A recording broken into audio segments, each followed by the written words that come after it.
Well, thank you so much, Lee, for having me here. It was truly wonderful. I can't think of any place I'd rather be. Being in the parade was just really cool. I grew up in a town about the same size of Blanchardville here, Colfax, Wisconsin. Maybe a couple of you have heard of it. It's up by Eau Claire and Chippewa Falls. But it's just really cool to see a tradition like this being carried on, and I hope it continues on for many, many more years. Very cool, very honored to be here.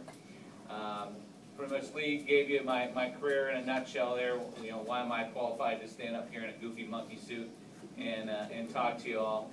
Well, I'm about 18 years in now in the Air Force. Done some pretty cool things. Been deployed 4 times, mostly over to not so nice places. We don't realize just how lucky we are to live in places like Blanchardville, Wisconsin, until you've been to places like Kuwait and Saudi Arabia and Afghanistan, and just see how they live over there, how the desert is just not a fun place to live at all. So if nothing else, boy, we have a lot to be thankful for living here in the United States, and I'm sure others have been different places around the world. And again, just be thankful of all we have here. All right, Memorial Day. What is Memorial Day? You know, I started thinking about this when Lee asked me to come and speak, and just how we think about holidays in this country. You know, Christmas. What's Christmas about? Oh, it's about a fat man that jumps down a chimney and gives you presents, right? That's what most people think about. What's Easter about? Oh, I get there's a rabbit that runs around and gives me eggs and candy. You know? Well, my point is, that's not what it's about. Because Memorial Day, what's Memorial Day? What do people think about? Oh, hey, it's time to get the boat out and drink beer and eat barbecue, right? Well, no, that's not what it's about. Okay? And what I'm going to try to do today is remind everybody, really, that it's not about those things.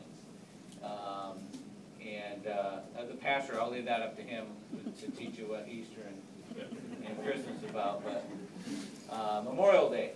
Now, I know you guys are about done with school, right? But I'm actually going to have some homework for you. Is that all right?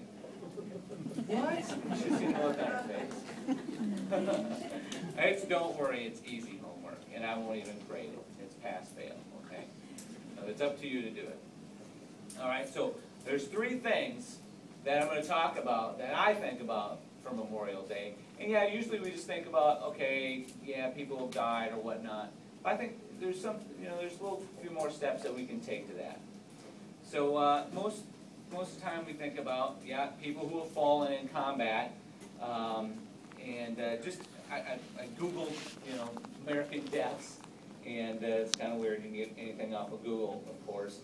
So I'll just list some numbers here. Revolutionary War, 25,000 people gave their lives. Civil War, 625,000. World War I, 116,000. These are all Americans. World War II, 405,000. Korea, 36,000. Vietnam, 58,000. And the War on Terror, basically from 2001 to now, 6,280. That's about 1.2 million fathers, mothers, daughters, sons, sisters, and brothers that have given their lives so that we could live our lives here in America. They all had dreams. They all had families that loved them, right? Yeah. And they didn't want to die for their country. They didn't want to, but they did. So we could carry on with our dreams. So we could raise our families and live our life here in America. So here's your homework. All right? Be very easy, all right?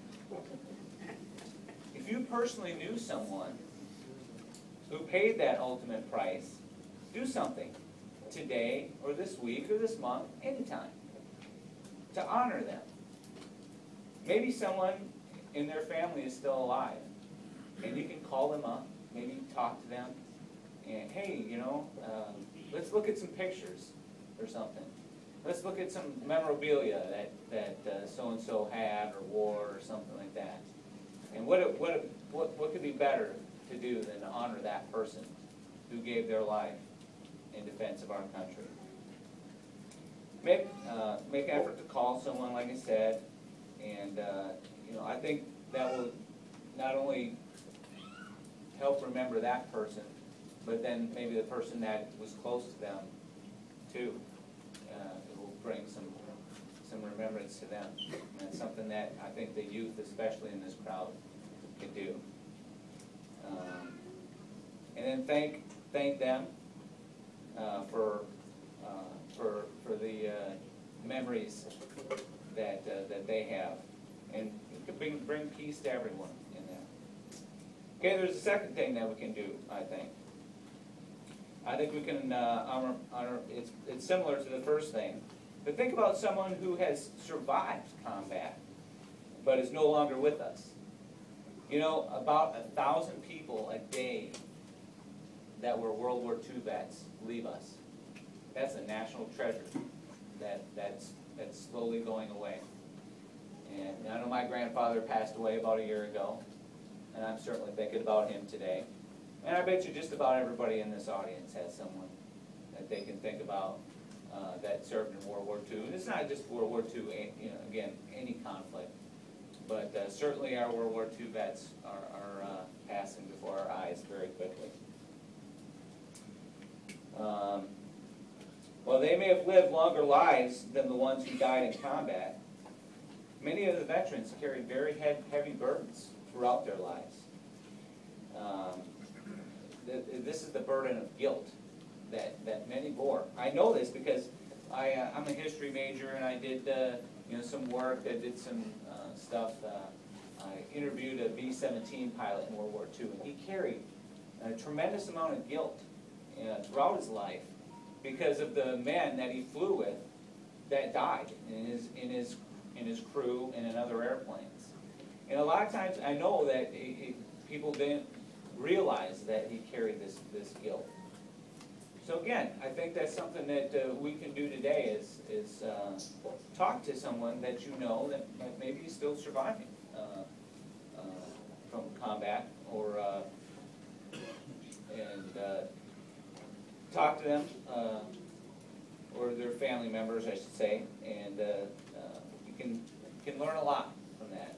And I did this interview about 20 years ago, and I still think about this gentleman today. And he passed away about 4 or 5 years ago. And again, he is in my thoughts and prayers today. And even though he gave so much, and he survived, but that burden that he carried is truly tremendous. So again, find a living relative or a friend, and remember all that this person gave to the world by surviving. So even though they're carrying this guilt, it's tremendous what they gave to our country by surviving. They went on to do tremendous things in communities like Blanchardville here. They went on to have large families that are continuing to give to society and to the American way of life.